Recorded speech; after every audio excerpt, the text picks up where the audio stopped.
Hey guys, what's up? How's it going? Welcome back for another video. In today's video, I'm going to be giving you guys an update on my Canadian-based dividend growth stock portfolio. I'll show you guys how my stock portfolio is doing with all the different recent news and the crash and whatnot and the dip that's been going on. I'll show you guys how our stocks have been performing over the past couple weeks and past couple months, as well as our all-time returns. I'll show you guys what stocks I'm buying today, and I'll give you guys an update towards the end of the video on our dividend income and how we're using our dividend income for fun to live off different things and to have some fun with that. So if you guys stay tuned to the end of the video, I'll show you guys all that stuff. So let's do really quickly. We'll jump inside the portfolio. I'll give you guys an update here. But before we do that, if you guys do enjoy this video, please do me a big solid, smash the like button, and remember to subscribe to the channel if you guys want to see these updates on a weekly basis. Alright guys, what's up? How's it going? Welcome back to our portfolio. We'll do an update here really quickly so you guys can see how our stock portfolio has been doing over the past little while. So a lot of ups and downs. We'll cover that inside this little part of the video. So you have $106,000, $475 Canadian in total inside of a Wealth Simple trade account, split between two main portfolios that we have here. The first one is the personal account, which is about $16,000, and then the TFSA, which is about $90,000. So those are our two big accounts, and obviously the TFSA is the big one, and we're still working on maxing that guy out for this year. So this is the main one we're going to be focusing on and in today's video. So $90,000 inside of our TFSA. Over the past day since this morning, it does look like the stock market opened up at a bit of a plus for us. That's a 1% gain, which is about $1,000 or so. But however, over the past week, we are still sitting up at that 0% range. And over the past month, we are still down -4%. So we're still, facing the dip just like everybody else. Over the past 3 months, it's once again down that -4%. You can see when basically things went down was kind of around the end of April. April 24th is when we've seen that dip and things really kind of happened there. Over the past year, the portfolio, however, is up 5%, so 5% gain in the past year, $4,482, and all time the portfolio is up 10%, which is $8,000, and this is since the beginning of September. I didn't really invest anything in towards the end of 19, so it wasn't until January basically of 2020 that we started investing all the way to today's current date. So about 10% gain since then.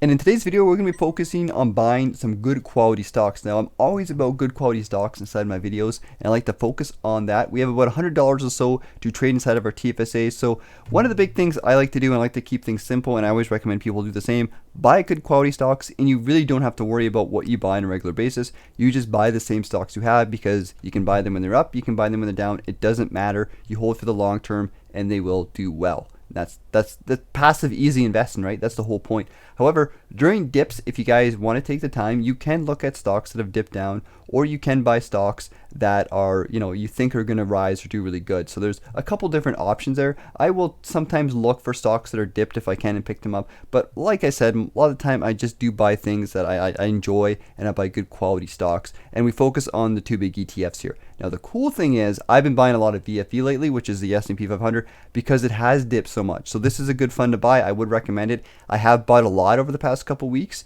and I will be buying more. However, in today's video, we're going to take a bit of a break. We'll kind of change things up a bit, but I would definitely recommend you guys take a peek at the S&P 500 because it is down quite a bit year to date. But overall, the market is down right now, so you could theoretically buy whatever you guys want.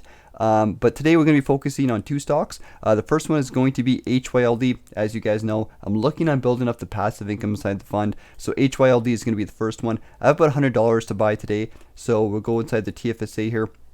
I'm just going to refresh the page really quickly because it looks like the $100 is not in there.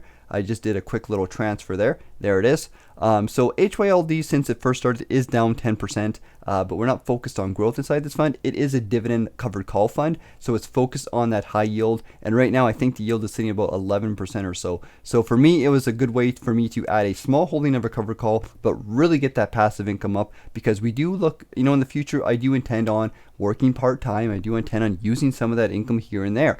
So, obviously right now I'm focused more on growth because I'm younger, but at some point in time, I will start to kind of, I like the idea of getting more passive income coming in just in case. So the TFSA, we currently hold about 121 shares of HYLD. It represents about 2% of the portfolio, so it's obviously not a lot, but I'm going to go ahead here and we're going to buy about, I guess 3 shares or so would be about $50 of HYLD. We'll go through and confirm that, and then we'll go over back inside the TFSA. I'm just going to refresh the page really quickly here, And the other stock I'm going to be buying today is going to be more of one of my favorite stocks. And once again, you could look at some of the ones that have dipped, but the actual Canadian market has dipped recently quite a bit, as well as the bank stocks. So TD is my favorite bank stock. I haven't bought it for a while, and a lot of you guys know that it is my favorite bank stock. And just to show you guys, over the past few months, it has went down 14%. So whenever I can see like a good quality stock, like a Canadian bank stock, which is really a no-brainer for me, if those go down, you definitely know they're good to buy. And I do hold TD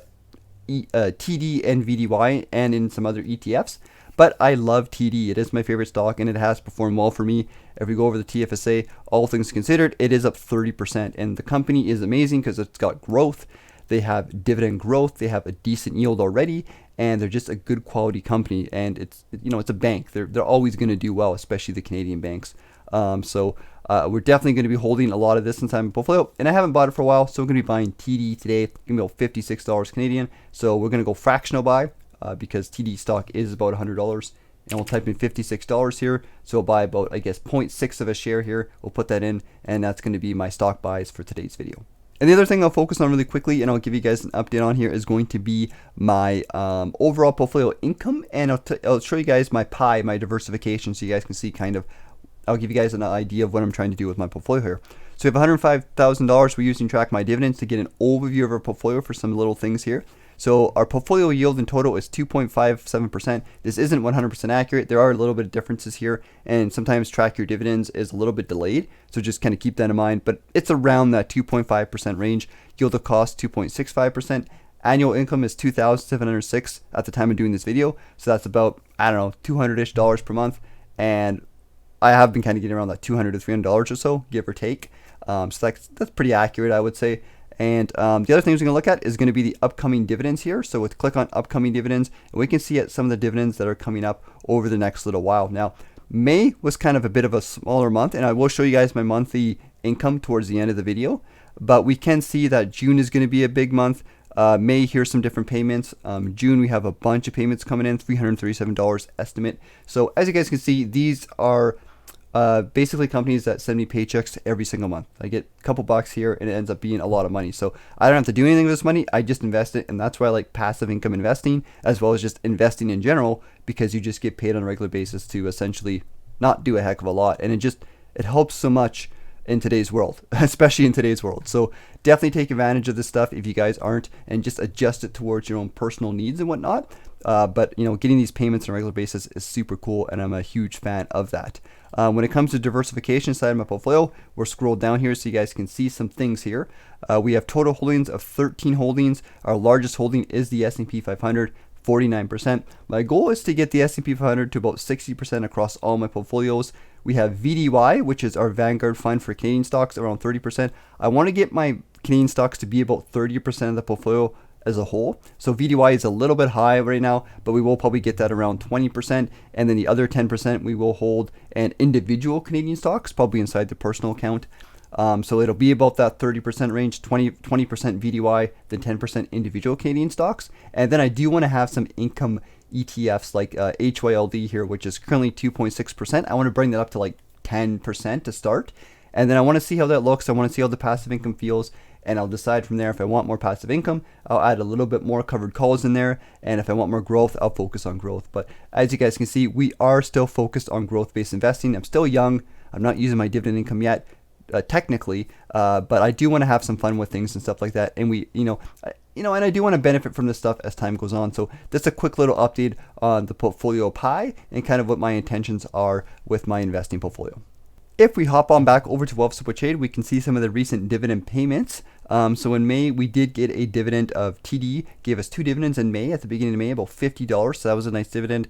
We got 2 dividends from VDY, which is about, once again, closer to $100. A little bit smaller than usual for this month, but they did have a smaller payout ratio. Just happens sometimes, but nonetheless, it's still, you guys can see it does add up with all these different stocks adding together. HYLD gave us 3 payments. And here's a funny story. Some of you left a comment in a previous video about how I mistakenly bought HYLD inside my RSP, and I didn't know what the heck they were talking about, but once this payment seen, I was like, oh yeah. So I must have selected the RSP by accident and bought a share or two of HYLD. I don't know. So that's kind of funny. I'll have to fix it up later. It's not a big big deal, obviously, but we got 14 cents for that, whatever. Kind of funny, but we did get about $20 from HYLD in terms of dividends. So you can see, even though we don't hold a lot of these covered call ETFs, the yields are pretty high. So if you want a little bit of passive income, it definitely helps. Just understand the risks and what you're sacrificing to do that. And if you are okay with that, definitely look at those covered calls, because they again help you out. And we got a dividend from Severia Corp of 88 cents. So that was super cool. If we go over to the spreadsheet for our dividend income, just going to scroll over here, you guys can see the monthly income since we first started investing in January 2020 all the way to today's current date. So obviously it's grown quite a bit, and this is just me throwing all our money at our portfolio, reinvesting it, and just being consistent. And this is what you'll get if you're patient, you're consistent, and you buy good quality stocks. This is what's going to happen to you guys, and it's a good thing, as you can see. So in January 2022, 2022, yeah, I'm saying that right. Gets a little bit confusing when you're saying 2020, 2021, 2022. But in January of 2022, we made $369. Huge dividend payment for us. February, $129, March, $155, and then April, once again, another big dividend payment, $364, and May was $173. I started including my girlfriend's dividend income because she just started building a portfolio herself in the blue here. So the black is my portfolio income, and then the blue is hers, and then this number is just them added together. So obviously we made about $173 in total for May, $161 from my portfolio, and $12 from her portfolio. So that's been super cool. And we're working together to get that dividend income up. And here's the graph to show you guys how the dividend income has grown since we first started investing. Obviously, making a couple cents in the beginning, but look at this growth. If you pay attention to the left side, you can see. And I know a lot of you guys will look at this and be like, oh well, $50, $100, it's not that much money. Guys, it adds up. And as we go towards the end of this video, you'll see how we'll take in even a little bit of money. You can have some fun with it, and it can make a big difference in your life. But that's the monthly dividend income, guys. It's not much, but if you work hard at it, you guys can get it up.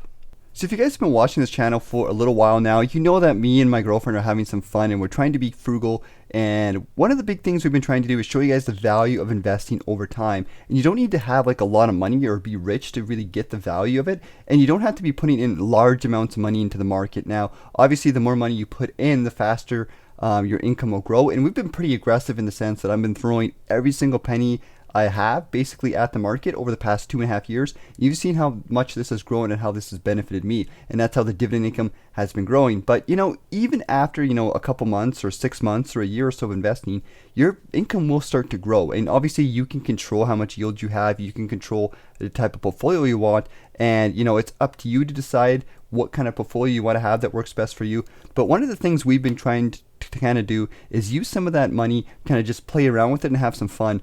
So one of the big things we've been trying to do is to buy some different things that we need for the house, and basically try to keep our spending in conjunction with our dividend income. So if we make, for example, like $200 a month in dividend income, I'll try not to go over that in terms of overspending, to have some fun, to pretend like we're living off it, kind of thing.